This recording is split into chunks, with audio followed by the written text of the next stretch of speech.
Aisha Yusufu has not violated any law for not honoring new national anthem. Jibrin Okutekwa San speaks. This is going to be quite interesting.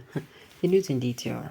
Renowned Nigerian human rights lawyer Jibrin Samuel Okutekwa has weighed in on the heated social media debate regarding activist Aisha Yusufu's decision not to stand during the reintroduced old national anthem at a recent event. The incident has sparked intense arguments, with some asserting that Yusufu had a constitutional obligation to stand as part of her civic duties. In a post made available on verified X handle, Okutekpa, however, challenged these claims, questioning the legal basis for such an obligation. Jibrin Samuel Okutekpa's post on Twitter read thus: There have been arguments and counter-arguments on social media for and against the decision of Aisha Yusuf not to stand up when the now reintroduced old national anthem was being rendered at an occasion she attended. Some of my enlightened, educated, and learned friends have argued that Aisha was under constitutional obligations as a civic duty to stand up when this old reintroduced national anthem was being recited or played. I have asked those who were crucifying Aisha and others who did not stand up when the old national anthem was being sung or played to show me the offense committed.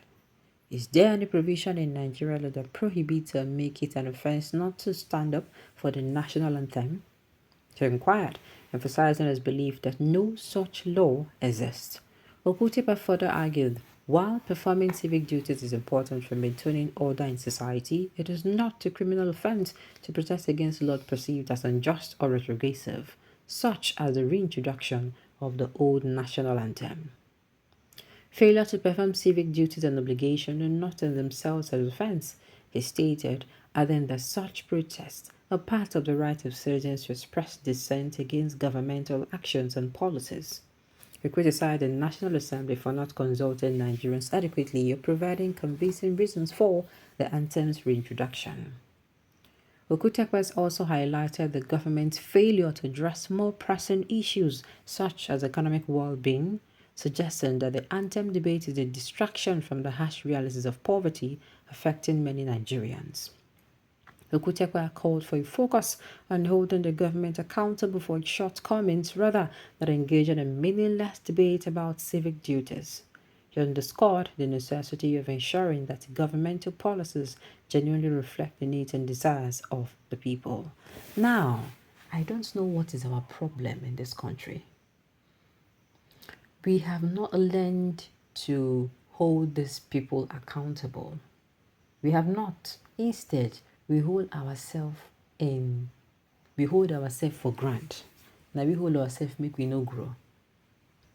Somebody is doing something to me that is very reasonable. This is a way of telling the government this one we not do oshini go make sense. We cannot be having people dropping dead, slumping, collapsing because of hunger. We cannot be having people look as if we are fighting a war, meanwhile we are not. We cannot be having people who can no longer afford to eat one meal per day because the government has made it so for them, not because they chose to. This is not the one baby say they go tell you say, you did lazy. Nah. There are people who were already struggling. I told us before the last election that there are people who are already struggling. They're only hoping that a better government comes in and they're able to at least relax their selves a bit. But no, they drag them from one point to another. Do you understand? Now, somebody is coming on to tell the government this thing that they do Oshini, it doesn't make sense. You people should do the right thing. While she's sitting down, she's telling the government this thing is unacceptable. You know, not doing well. What thing we do, we start to laugh over the issue. Some start to use and they play. We tolerate a lot of BS in this country, and that is why these people will continue to give us BS. They will continue to give us shit inside Pangolo, make we chop. Yes, now. Imagine. We have things that are pressuring us. How many companies have actually packed their load up and opt out of Nigeria because of how the economy is moving mad? Have we come outside to shout? Rather, we have our president going from place to place telling them, come and invest in my country. The one way you get for us. They leave you, they pack, they go, say they know they're interested because things don't really get worse. They cannot put up with economic activities anymore the way the economy is going down.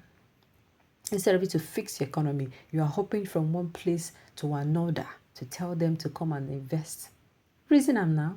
And then out of everything, 1 million things going on in Nigeria, the naira depreciating on a daily or an hourly basis, the naira depreciating, the cost of things going up.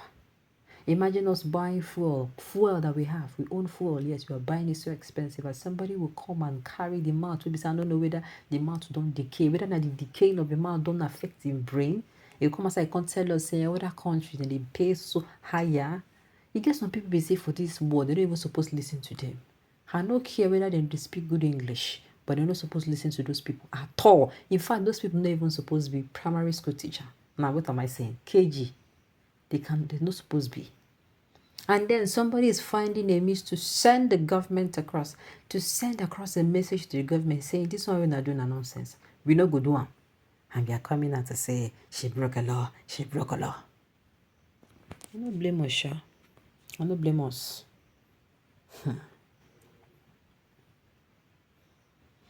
Tillman is men really played on the intelligence of the Nigerian people by distracting them with the so-called national anthem against his fostered-on performance in office. Stressless guy, they're already planning on how to distress Nigeria again during the independence speech. He will mesmerize the sensibility of Nigeria till he finishes his tenure. Another comedian will take over from there.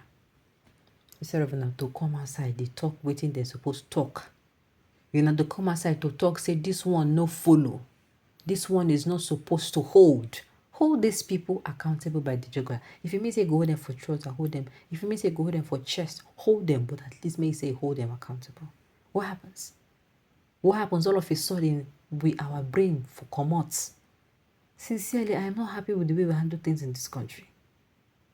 Do you know that as a person, as a slave, let's say for instance now, even that time of slavery, you come in, you're the slave, they abuse you, maybe you can't get children.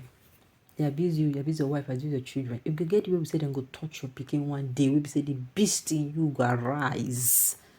If you go arise, where we go use arise. You feel even come out the head of that person, we say the touch your picking. Do you understand? That is fighting back. But these people will do everything. We'll come outside and we open our teeth and we laugh over it. For what? For what? Do you understand?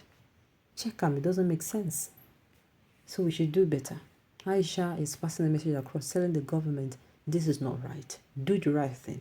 Focus on the right things and not on things that do not benefit or things that are not beneficial to Nigerians. All right, on this note, we've come to the end of the news. So thank you for tuning in to listen. Until I come your way next time, enjoy the rest.